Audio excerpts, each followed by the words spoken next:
Hello everyone, আসসালামু আলাইকুম। আমি বনানী ব্লগার বাবার বাড়ির আরেকটা নতুন ব্লগ নিয়ে চলে আসলাম। এই তো সকালবেলা ঘুম থেকে উঠেই যখন আমি আমাদের পুকুর পাড়ে ঘাটলায় এসে বসলাম, এত ভালো লাগছিল এই পরিবেশটা। আর পুকুরে খাবার দেওয়া হচ্ছে মাছকে, তো এটা বসে বসে দেখতেছিলাম আর ভালোই লাগছিল। তো যে দুলাভাই খাবারটা দিচ্ছে ওনার সাথে আমি জোরে জোরে কথা বলতেছিলাম আর বারবারই বলতেছিলাম আমাকে একটু নৌকায় চড়ান। তো দুলাভাই বলতেছিল যে নৌকায় যে আমি চড়বো, ওখানে কাঠ নিয়ে বসার জন্য, কিন্তু এই জন্য আর ওরকমভাবে বসতে পারিনি। কিন্তু খুব ইচ্ছে ছিল নৌকাতে চড়ার, আমাদের এই পুকুরটা ঘুরে ঘুরে দেখার। তারপরে আমি, আমার হাজব্যান্ড, মেয়ে আর ভাইকে নিয়ে আমরা একটু ঘুরতে বের হয়ে পড়লাম, কারণ বৃষ্টির জন্য একেবারে বাসা থেকে ওরকমভাবে বের হতে পারিনি। আর আমাদের এলাকাটা ঘুরে ঘুরে আজকে একটু দেখব। তো অটো নিয়ে যেহেতু আমরা বের হয়ে গিয়েছি, তো এটা হলো আমাদের বাড়ির মসজিদ। এই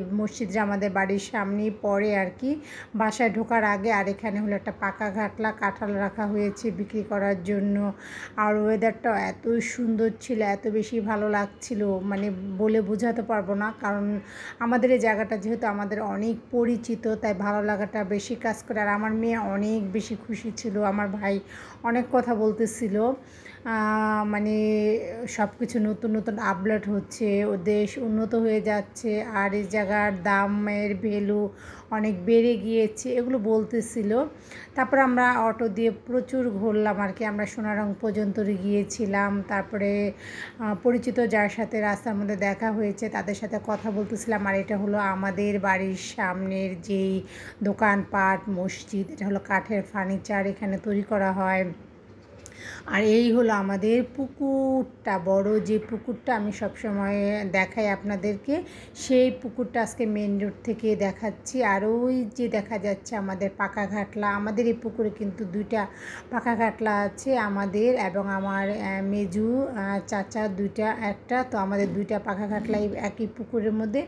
তারপরে চলে আসলাম চাঁদের বাজারে, তো এখান থেকে দুধ কিনে নিয়ে যাব। আর কী কী আছে এটা দেখতেছিলাম। তো মিষ্টির দোকানটা বন্ধ ছিল, তো বাসায় আসার পরে দেখলাম যে আব্বা হাঁস নিয়ে এসেছে আর কি রান্না করার জন্য।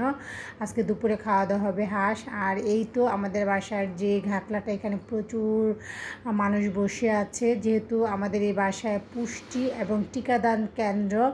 তো এখানে যখন সময় হয় সব বয়সী বাচ্চাদের নিয়ে আসা হয়। তো আজকে 1 থেকে 14 মাস বয়সী বাচ্চাদের টিকা দেওয়া হচ্ছে আর কি।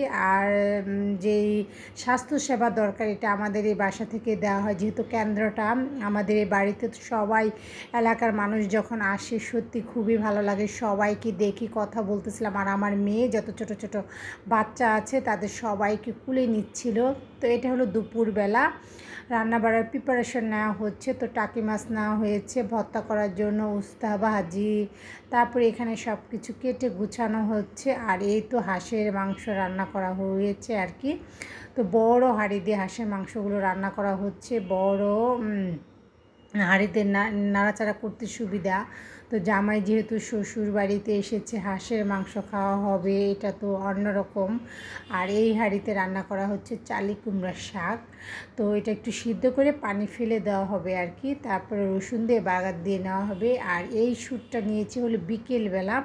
তো খাওয়া দাওয়ার পরে বিকেলে আমি ঘুরতে বেরিয়েছি, যে বললাম আজকে একটু ঘুরবো। তো এটা হলো আমাদের বাড়ির যে পিছনে, ওখানে আমি বের হয়েছি সবার সাথে দেখা করার জন্য। তো এখানে একটা পানের বড়ো আছে, আর আমার মেয়ে একটা খালি জায়গার মধ্যে খেলাধুলা করতেছিল, দৌড়াইতেছিল, খুবই এনজয় করতেছিল আর কি। আমি কিন্তু একা আসিনি, বাড়ির পাশে আমার এক ফুপু আছে, ছোটোবেলা থেকে ফুপুকে যেহেতু দেখে বড় হয়েছি। আর আমার মায়ের মানে মায়ের সাথে তার বন্ডিংটা খুবই ভালো ছিল। যখনই আমরা দেশের বাড়িতে যাই ফুপু এসে দেখা করে, সব আশেপাশে সবার সাথে দেখা করলাম, কথা বললাম। আর সবাই যখন আমাকে বলে যে আমার ব্লগ সবাই দেখে, আমাকে চেনে, তখন আমার সত্যি খুবই ভালো লাগে। আর এটা হলো আমার বড় চাচার বাড়ি, বড় চাচার বাড়িতে এসেছি, কিন্তু বাড়িতে কেউই থাকে না। এটা হলো আমার বড় চাচার যেই পুকুরের পাকা ঘাটলা, এটা হলো ভিতরের সাইডে। বাড়িটা কিন্তু আপনারা বহুবার দেখেছেন, আমি ভিতরে ওরকমভাবে আসিনি। আর আমি ভুলে গিয়েছিলাম পুরা বাড়িটা আপনাদেরকে একটু দেখানোর জন্য। এই পাখা ঘাটলার সাথে আমাদের অনেক স্মৃতি জড়িয়ে আছে। আমরা প্রচুর গোসল করেছি এখানে। তারপর বাড়ির যে ভাড়াটিয়া, ওনার সাথে হাঁটতে হাঁটতে আমি একটু আমাদের বাড়ির যে পারিবারিক রাস্তা, এখানে চলে আসলাম কথা বলার জন্য। ঘুরে ঘুরে দেখতেছিলাম, খুবই ভালো লাগছিল। তো উনি অনেক কথাই বলতেছিল, ভালো লাগলো মানুষের সাথে মিশতে, কথা বলতে। আমার তো খুবই ভালো লাগে এখানে। আল্লাহ হাফিজ।